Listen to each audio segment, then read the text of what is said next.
কুমিল্লার কলেজ শিক্ষার্থী সোহাগী জাহান তনু হত্যা মামলায় জামিনে মুক্তি পাওয়া অবসরপ্রাপ্ত সেনা সদস্য হাফিজুর রহমানকে ফের গ্রেফতার করে কারাগারে পাঠানো হয়েছে। উচ্চ আদালতের নির্দেশে আত্মসমর্পণ না করায় সকালে ঢাকার কেরানীগঞ্জ থেকে তাকে গ্রেফতার করে পিবিআই। পরে বিকেলে কুমিল্লার আদালতে হাজির করা হলে বিচারক তাকে কারাগারে পাঠানোর নির্দেশ দেন। প্রতিনিধি হুমায়ুন কবির রনির তথ্য ভিডিওতে ইউসুফ হাসান নাইমের রিপোর্ট। 2016 সালের 20 মার্চ কুমিল্লা সেনানিবাস এলাকায় টিউশনি করতে গিয়ে নিখোঁজ হন কুমিল্লা ভিক্টোরিয়া সরকারি কলেজের শিক্ষার্থী ও নাট্যকর্মী সোহাগী জাহান তনু। পরে সেনানিবাসের একটি ঝোপ থেকে তার মরদেহ উদ্ধার করা হয়। এর পরদিন তনুর বাবা ইয়ার হোসেন কুমিল্লা কোতোয়ালি মডেল থানায় অজ্ঞাতদের আসামি করে একটি হত্যা মামলা করেন।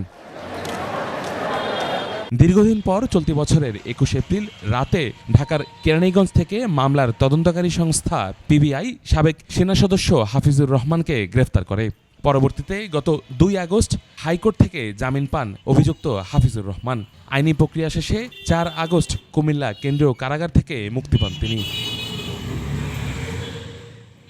হাইকোর্টের জামিন আদেশের বিরুদ্ধে রাষ্ট্রপক্ষ আপিল বিভাগে আবেদন করলে গত 6 আগস্ট বৃহস্পতিবার চেম্বার জজ আদালত জামিন 9 আগস্ট পর্যন্ত স্থগিত করে।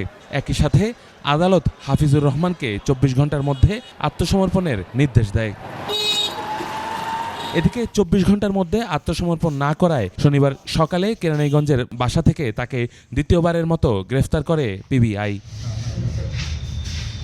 শনিবার বিকেল 3:30টার দিকে তাকে কুমিল্লার 5 নম্বর আমলি আদালতে হাজির করা হলে বিচারক তৈয়বুর রহমান তাকে কারাগারে পাঠানোর নির্দেশ দেয়। আদালতের নির্দেশ শেষে তাকে আবারও কুমিল্লা কেন্দ্রীয় কারাগারে নিয়ে যাওয়া হয়। ইউসুফ হাসান নাইম, 21 টেলিভিশন।